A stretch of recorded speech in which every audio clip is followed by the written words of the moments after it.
result for you. What were you pleased about in terms of your game today? Yeah, I'm super happy to get this win. Mirra is so young, so mature, such a great player, and yeah, she can play really great tennis, and I'm super happy to get this win. Any questions? Aryna, congratulations. I'm curious to know, Pam Shriver came out overnight and was critical of the scheduling. Who? Pam Shriver. Okay. She just said that, you know, the Australian Open seems to be putting all the women's matches early, getting them out of the way, and giving the men's matches prime time. I was just wondering if you had any thoughts on that, or do you prefer playing in the day?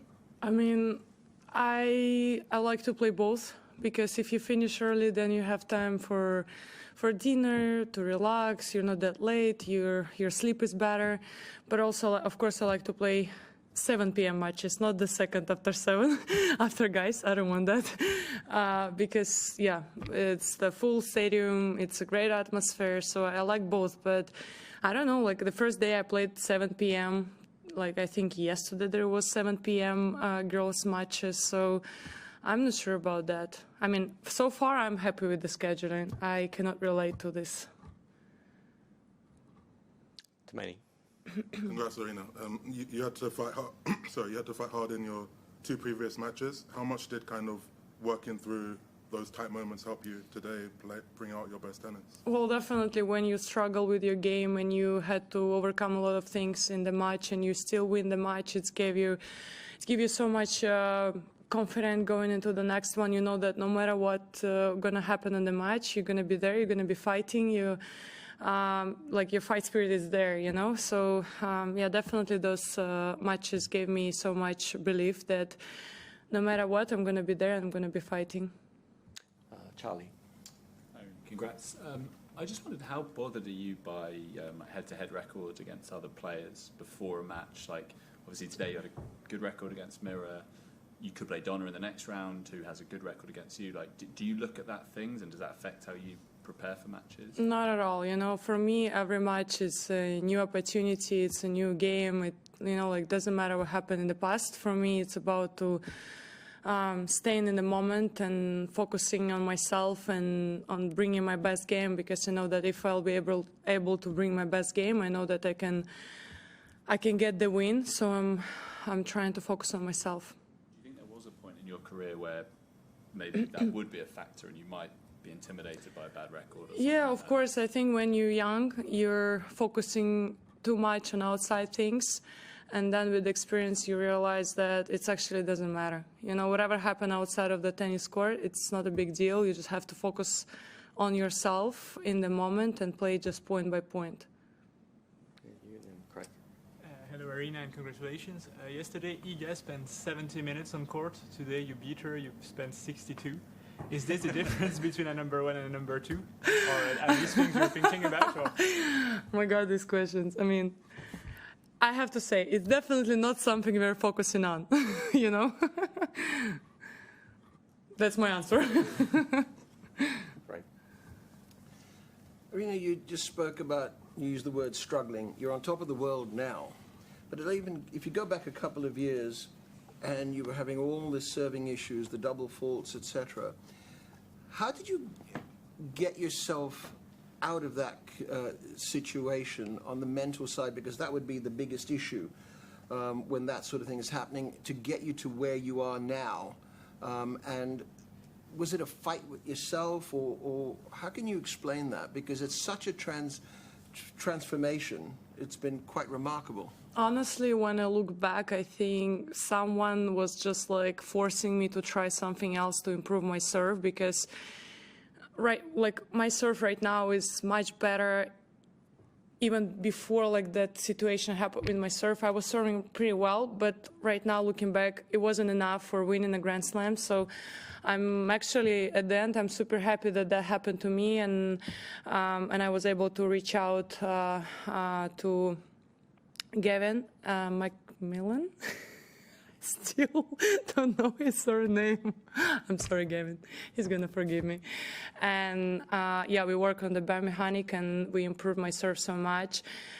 And answering the question how I was able to get out from that situation. I don't know.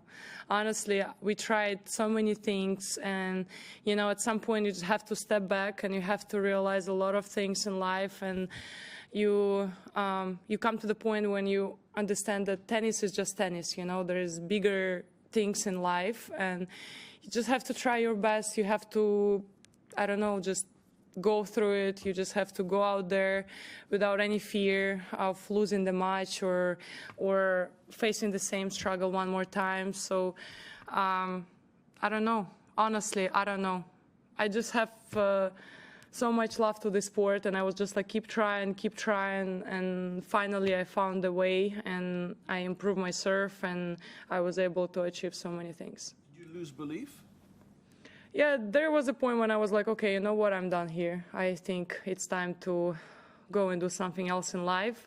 And, I think this is the moment when you have to push yourself to try one more time, because this is the moment where you can turn around things. Ayush from Sportskeeda. So you obviously revealed on the court that you have your Polaroid goals for this year. Are there any other non-tennis goals that you have set yourself for 2025? I was wrong. It was Fujifilm, first of all. No, it's just like, I don't know. It's just a nice moment, and I really like to see all of those pictures. I started from the preseason, and it's so cute to see these little moments. And other than that, I don't know. I mean, I just want to, improve myself every day, get better as the player, as the person, and capture great moments. Hopefully I'm going to have enough. So far, that's it. Hey, Ben. I mean, we've seen a lot of players in the past who get to be number one or win a Grand Slam, and they have a hard time with the attention and the pressure that comes with that.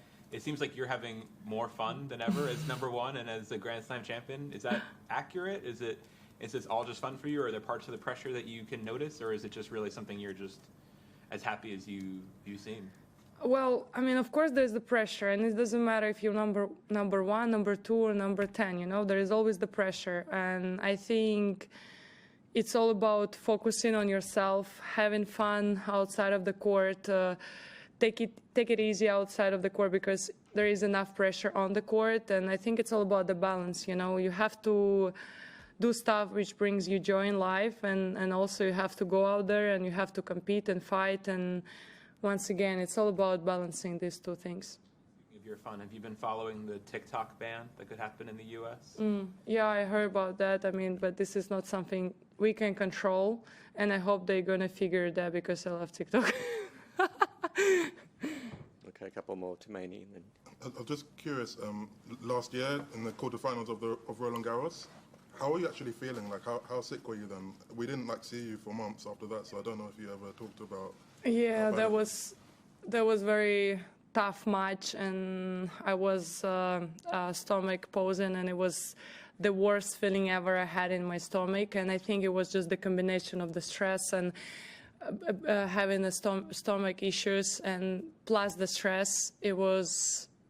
I mean, I never deal with that sort of pain. I couldn't move, and still I was able to somehow bring the fight on court. But that was the most difficult situation ever. And yeah, we did some adjustments in my foot before the match, and I really hope it will never happen again.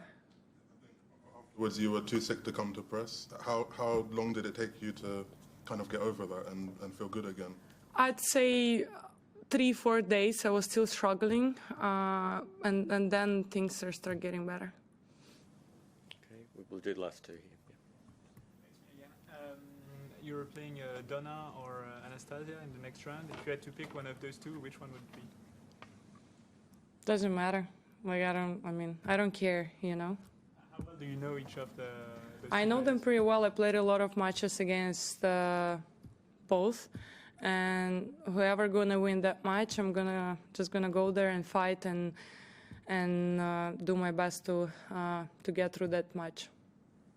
I noticed you're wearing a whoop, and I think the rest of your team got one as well. Just curious if you compare sort of sleep times, and you're obviously a top tennis player. Curious if there's an amount that you aim to get, and how, whether you achieve that goal most times? Yeah, I love wearing Whoop, and I love to see data from the Whoop. I'm following my sleep time, recovery, HRV, and my team go through my data sometimes to adjust a little bit of my workouts. So I love it. It's really helpful for me. Sleep do you average, just out of curiosity? Well, it depends, you know. Like, I'm trying to get to 8 to 9 hours, but not more than that, because if I sleep too much, then I'm too tired, actually. So yeah, I'm trying to manage between, let's say, 7 to 9. Okay, thanks everyone. Thanks, Thank Aryna. you.